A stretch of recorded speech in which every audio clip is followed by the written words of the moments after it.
You need engine data. You need it now, not later. Keep application 2.0. All right, you little bean ticklers.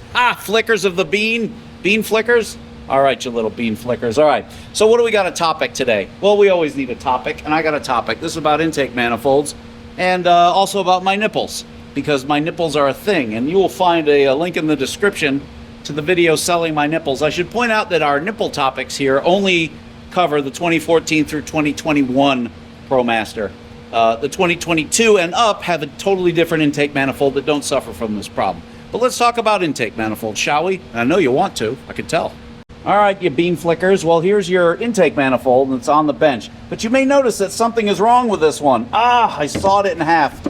Because normally it sits like this, and what happens on the Pentastar, I shall turn on my headlight here, is that this well and this well of the 7 bolts that hold the intake down onto the engine, these two are in wells, they trap water, because unlike every other Pentastar application, the ProMaster doesn't have an engine cover, possibly for space considerations, possibly for thermal management. I don't know or care, but all I know is water collects in those 2 holes and it rusts your bolts, and you'll see that in the nip video. As you can see, my nipples, as installed, simply do this, which is not a very complicated thing to do, but they prevent that. What happens when those bolts rust and then you can't get the intake off? Then what do? Eventually you go, fuck this noise, and get out the Sawzall and saw this goddamn thing off.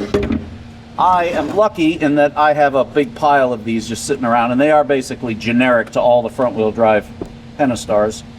So every time I do an engine swap, essentially I acquire a new one. But I wanted to make this video about the topic of sonic tuning and tunnel ram crap and such. So what does this goddamn thing do, this upper intake manifold? Well, what it does is air comes in there, and there's a throttle in there, and there's a map sensor there, and it goes through this whole thing, and it spits out on the bottom into your engine, into the 6 intake ports, 1 for each cylinder, and like so. So you might ask yourself, I ask me, why does this thing look like it does? Why doesn't it just go straight in there? And the answer has to do with sonics and some other effect that I don't know what it's called. Basically, the longer this venturi is, in other words, the longer the intake runner is, the lower down an engine will make torque. There's a ram effect where the airflow from one cylinder aids the cylinder next to it or in the firing order, and the flow. You can actually design an intake or any manifold, anything that flows air, you can actually design it to have more than 100% efficiency, meaning it acts as a supercharger. It can actually make more air pressure at the port where you want it than the air pressure going into it through some kind of convoluted something. I don't know, science and shit, man. But anyway, the important thing is this, what you can see is the air flows in this, would flow in this big chamber, where it splits into 2 planes here, an upper and a lower, or a left and a right, or a front and a back, or, you know, the taint and the non-taint. And then it, as you can see, it flows around the top, and the whole purpose of this convoluted system is to make the intake runner longer so that it pushes that torque peak down. But it also needs to flow enough at higher RPM not to impede the high RPM thing. So this is very carefully designed, but that's why it, you know, you might ask yourself, well, in 1973, I could change the spark plugs without having to take the intake off. What the fuck is going on? Well, because this intake, if you looked at the actual length of each runner, would be enormously long. It would be tall and long, and it would look like some kind of dragster with these big velocity stacks hanging off of it. This also, a header works the same way, just in reverse. It takes multiple sources and combines them here, but it's tuned so that one exhaust pulse is pulling another exhaust pulse out, and it scavenges shit out of the cylinder. I don't know, what do I look like, a goddamn scientist? I look like a van mechanic is what I look like. Anyway, but that's what the inside of your intake looks like, and that's how it works. It's increasing the length of the runners, and that's why it looks like it does. I would love to bust out the software and find out what's the optimum, because I don't need to run this stupid van at 6,000 RPM. I need it to make all its power below 3,500.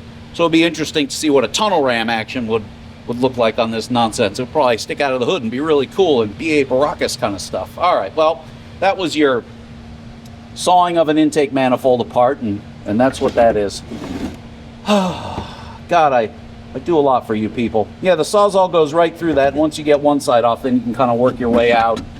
You can see that you're just going to end up sawing through that bolt. That's how you're going to do it. And the truth is, multiple times in attempting to get this thing apart, I have omitted bolts on the intake holding it down, and it still makes a seal because the way this gasket works, it's just in a track, and it's more likely to seal than not likely to seal. If you ever wondered what's inside your thing, that's what's inside your thing. All right. Should I blind you some more? Let's not do that. All right, let's close it out. Well, as you know, 2 videos every week. There's hundreds of goddamn van videos that you could be watching that I worked very hard on. And speaking of hard on, I enjoy that you enjoy them. Okay, well, then I'll see you next time. Goodbye and good luck.